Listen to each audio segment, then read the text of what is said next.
হে আল্লাহ, তুমি পরম দয়ালু, পরম করুণাময়। হে আল্লাহ, তুমি আমাদের একমাত্র রব। তুমি আমাদের সৃষ্টিকর্তা। তুমি ছাড়া আর কোনো ইলাহ নেই। হে দয়াময় আল্লাহ, আমাদের পাপ ও অপরাধগুলো ক্ষমা করো।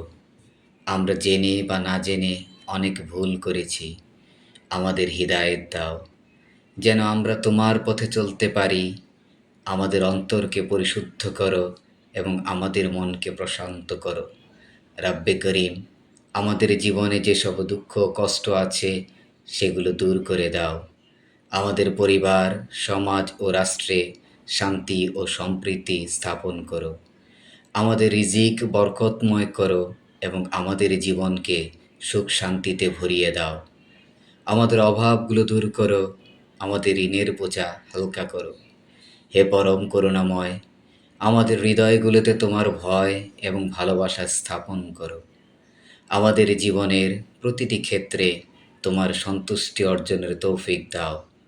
আমাদেরকে সৎকর্মে লিপ্ত রাখো এবং অসৎ কর্ম থেকে বিরত রাখো।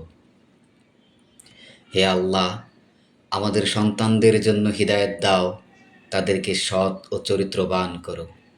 আমাদের বৃদ্ধ পিতামাতার প্রতি কৃতজ্ঞতা এবং সম্মান প্রদর্শনের তৌফিক দাও। তাদেরকে দুনিয়া ও আখিরাতে উত্তম প্রতিদান দাও। হে রহমকারী, আমাদের মৃত্যু পরবর্তী জীবনকে সুন্দর করো। কবরের আযাব থেকে আমাদের রক্ষা করো। আমাদের কিয়ামতের দিন হাসরের ময়দানে তোমার ছায়ায় স্থান দাও। আমাদেরকে জান্নাতের উচ্চতম স্থানে পৌঁছানোর তৌফিক দাও। হে দয়াময়, আমাদেরকে সবর দাও, শুকর দাও এবং আমাদের জীবনের প্রতিটি ক্ষেত্রে তোমার উপরে তাওয়াক্কুল করার তৌফিক দাও। ইয়া রাব্বুল ইজ্জাত, তোমার কাছে আমাদের ফরিয়াদ, জীবনের শেষ দিনটা পর্যন্ত তোমাকে আল্লাহ বলে ডাকার তৌফিক দাও।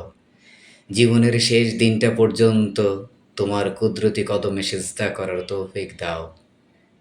আখিরি তামান্না, সোনার মদিনা জিয়ারত করার তৌফিক দাও। হজ্জে বাইতুল্লাহ নসিব করো। স্বপ্নে তোমার রাসূলের দিদার নসিব করো। তোমার দিদার সর্বশেষে করি কামনা। আমিন ইয়া রাব্বুল আলামিন।